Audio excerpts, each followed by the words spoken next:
Hello everyone, I am Julia Austin, the Violence Prevention Coordinator and Advocate for Hands of Hope Resource Center in Todd and Morrison County. You can find us on our social media sites Facebook, Twitter, Instagram, our blog, and YouTube to connect with us. All can be found simply by searching Hands of Hope Resource Center or going to the description below to find the links. You can also find us on our website, handsofhope.net.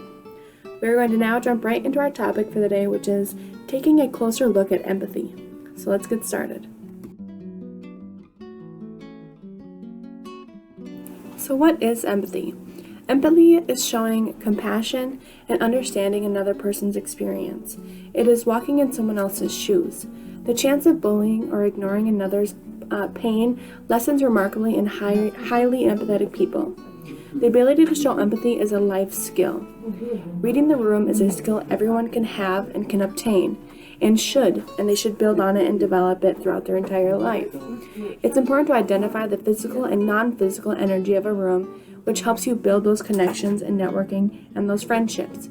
You're expected to express sorrow when someone is in distress, as well as we have self-awareness and empathy, and they're not just nice to have, they impact an individual's ability to be successful in life.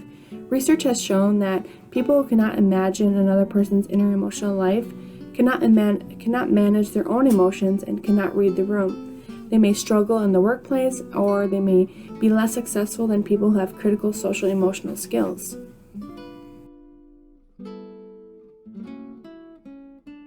It's important to understand that other people's emotions can actually be taught. When you don't have the ability to have empathy and you can't show your emotions, it can come across as being uninterested, selfish, boring, or self-absorbed. In reality, you may not be showing off those or portraying those emotions, but it can come off if you don't have the ability to empathize with people. This can be taught by anyone, and really, it can be a child, it can be a parent, it could be a teacher, it could be anyone that could teach empathy. The training can actually save anyone from years of pain and isolation. And remember, empathy is compassion, and who doesn't need more of that in their lives? You may be wondering, how can you teach empathy? Well, teaching empathy must involve the community and the individual altogether. A community that respects each other will foster empathy. You have a greater understanding of empathy when it comes about by working with the individual. What does empathy behavior look like? Modeling reinforces empathy as actions and messages help others learn to walk in someone else's shoes. So really, this is a collective effort for all of us to get together and teach empathy and spread this skill so that we can have a more empathetic society overall.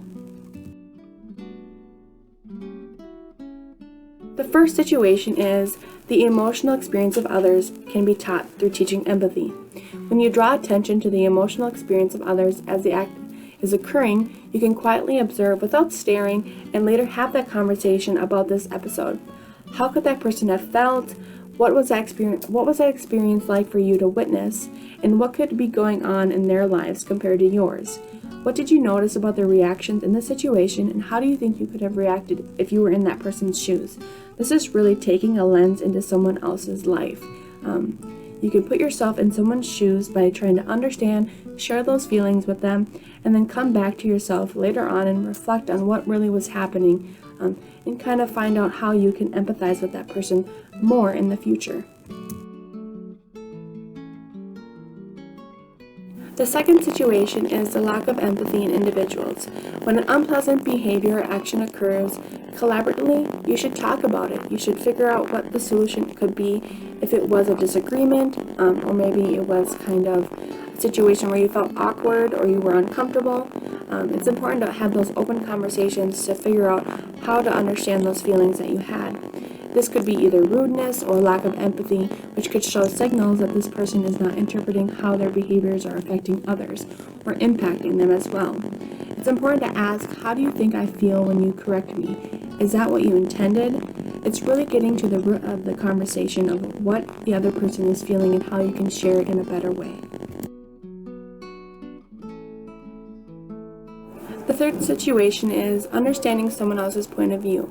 So instead of insisting or assuming someone else's emotions, try to explore their state of mind of that person that you're reaching out to.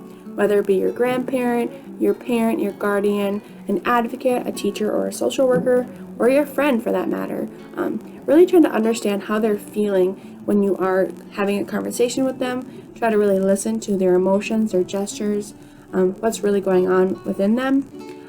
You can ask a couple of questions to yourself. Do you think this person liked being invited to the situation that I asked them to come to?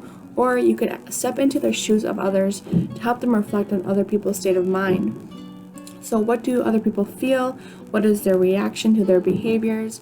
And what did this other person's facial expressions tell me about their feelings?